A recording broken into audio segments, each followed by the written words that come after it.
All right, so we're gonna have a little story time today, and while I tell the story, I want to have some popcorn because I've had this in my cupboard the longest time, and it was calling my name.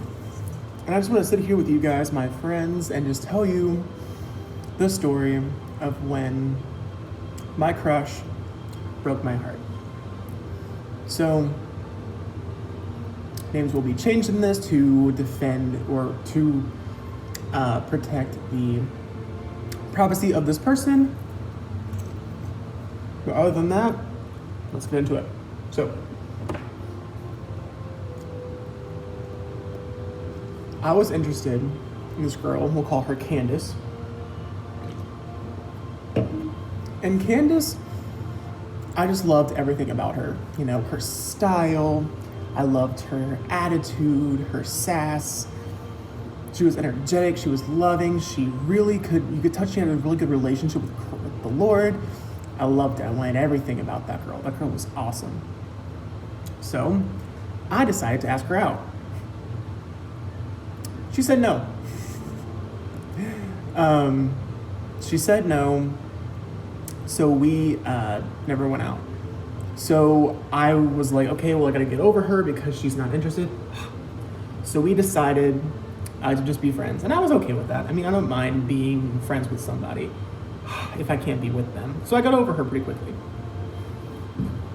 Fast forward to recently. Well, not that recent, but she got a boyfriend. We'll name him Cameron. Me and Cameron became friends because of Candace. So me and Cameron would text back and forth, and they started dating. And not long after, they got in a relationship. Now, when they got into a relationship, I texted her and I said, are you sure? She's like, yes, I'm sure. I'm in love with this guy. And I said, okay, that's great. And every time I saw a picture of the two of them together or she texted me about him, I got real frustrated and angry. I'm like, what is the issue? I should be happy for her, which I was, but on the other hand, I was getting angry about the situation.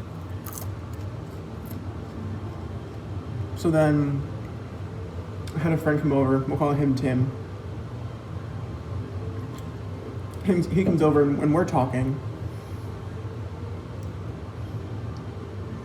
And I asked him what he thought about the situation. I was like, I'm getting angry for no reason.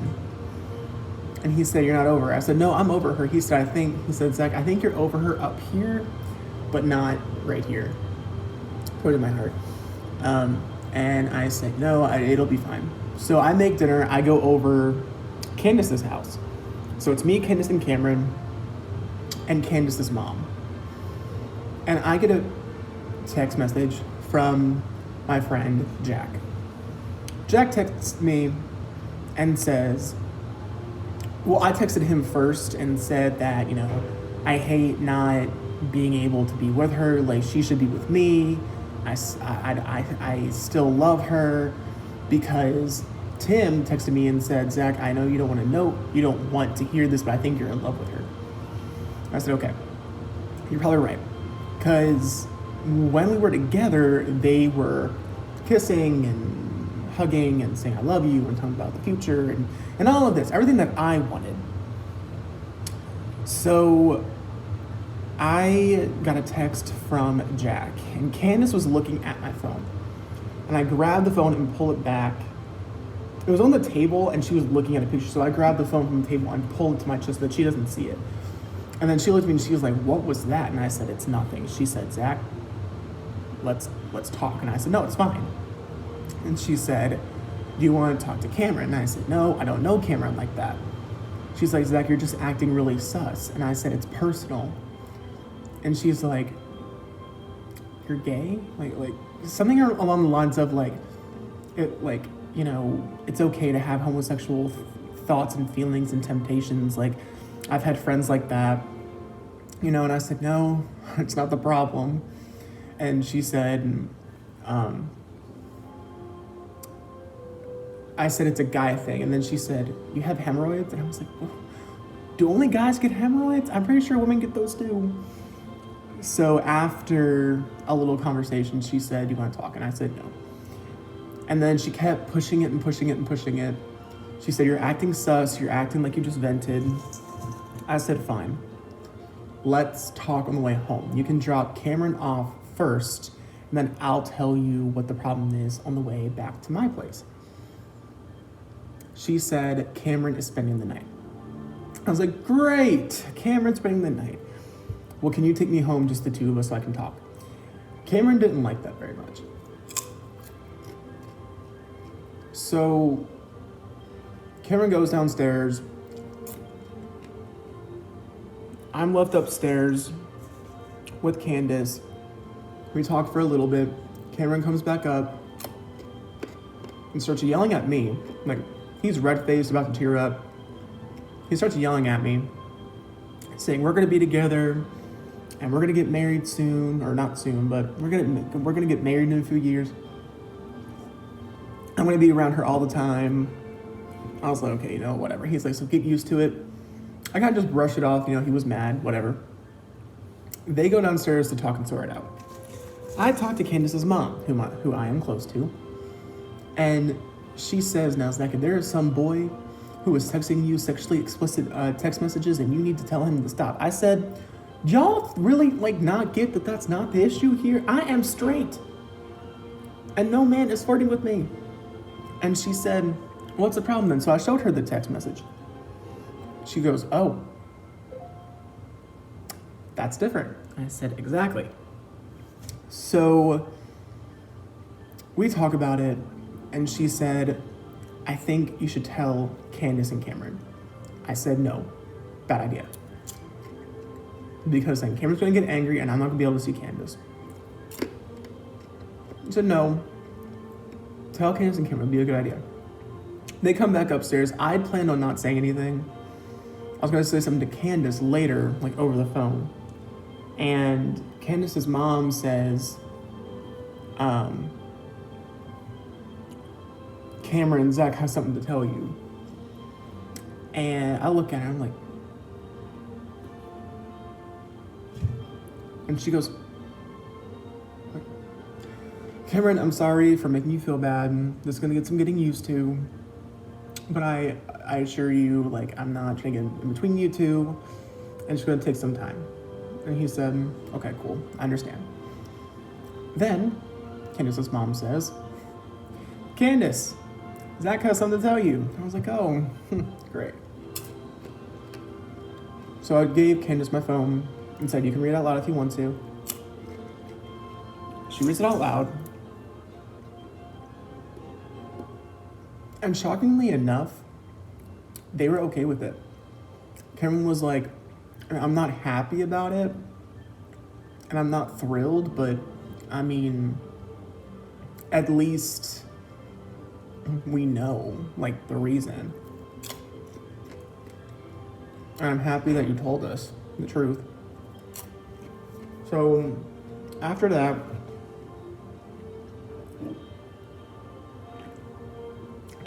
they took me home, and then we had plans. That was a Friday. Sunday, we had plans to get lunch.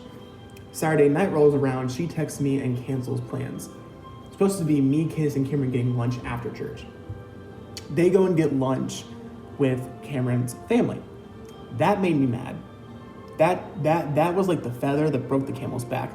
I let her have it. I was like, I'm gonna let her have every part of this. So I was saying "Oh, don't worry. I knew this would happen. I knew you would just leave me to the side and push me away. I knew this would happen. This happens with all my friends. Didn't think it would be different. You ignored me so much last night. Whatever. Don't talk to me." Then she was trying to defend it, saying, "No, have grace and all that." I wasn't having any of it. I didn't want it. I didn't want to hear it. I was mad, and I was speaking out of a place of hurt. You shouldn't do that. Do not speak out of a place of hurt. But I did. I spoke out of a place of hurt. Shouldn't have done it. So I spoke out of a place of hurt, and then went to go and talk to my RD, my residential director. We'll call him Joshua. I'm gonna go talk to Joshua and said, I was outside crying for like 20 minutes. I go inside, talk to Joshua, tears running down my face, and he's like, "Do you want to talk about it?" And I was like, "Yes, please." He's like, "Okay, come inside." So we talk, and I tell him the story, the full story, and he didn't really have much to say. He just sat there and let me cry and let me talk, and then gave me a hug. And sometimes that's all you can do. Sometimes you don't have the answer, and sometimes people don't want an answer. So I just sat there, cried, he gave me a hug. Then I texted Candace and told her that I needed some time away, and like I'm just gonna distance myself just for about a week to think about everything and to sort through my emotions. She understood, and then her boyfriend Cameron texted me, threatened me,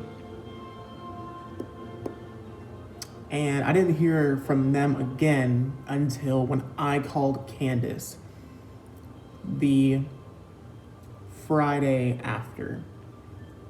A long day, by the way. I called her Thursday, but she didn't answer, then she called me Friday. Or vice versa, I'm not sure. But we talked Friday, talked through it, and then I told her, I said, by the way, if your boyfriend ever threatens me again, we're gonna have issues. He better never, ever do that again. And I was firm with it. I don't talk firmly that often, but when I do, that you know there's a problem. And she realized that, and she said, okay, I'll talk to him. Because if someone threatens me, I'm gonna get the police involved, probably. Let's just be real. Police will get involved if that happened again. So, we worked everything out. Me and her are friends again. I don't know about him. He still needs some time. I mean, I don't want to get in between them two. They're a great couple. I'm happy she found someone who truly loves her. I just needed time to get over her, to like truly take the time and intentionally get over her. So if anyone here like needs that time, tell the person, like they'll understand. They'll probably be flattered, honestly. And if they don't understand, then guess what? Drop them. Do not be friends with them anymore. Let them go. Because if they cannot accept that you need time to get over them, they shouldn't be someone you should be interested in the first place. It's gonna hurt. It's gonna be hard. But it'll get better. But I just wanted to tell the story. And I want to take this popcorn. I still have a lot left because a lot of people don't like it when people eat on camera. I don't mind it. Honestly, it makes me feel like I'm just sitting with my friends or sitting with a friend and just chilling, eating popcorn. That's what I wanted this to be. I want it to be a short, sweet, simple, easy story time about my friend Candace and how my crush broke my heart and how I got over them. I spent the week in scripture and like studied on healing and forgiveness and really studied scripture and like put my time into God and put my time to my relationship with my friends and did stuff that I enjoyed, doing DIYs, studying for finals. I threw myself into my work. I'm probably saying, oh, well, you were distracting yourself. Some of it was, the studying was. I had to do that anyway because I had exams. But a big part of it was just me doing things to help cope with what was happening. It's okay to do things that you enjoy to help you cope. It's not you running away from your issues. It's just you needing time. And that's okay. So, hope you guys like this video. And this is pretty much it. I hope you guys enjoyed this video.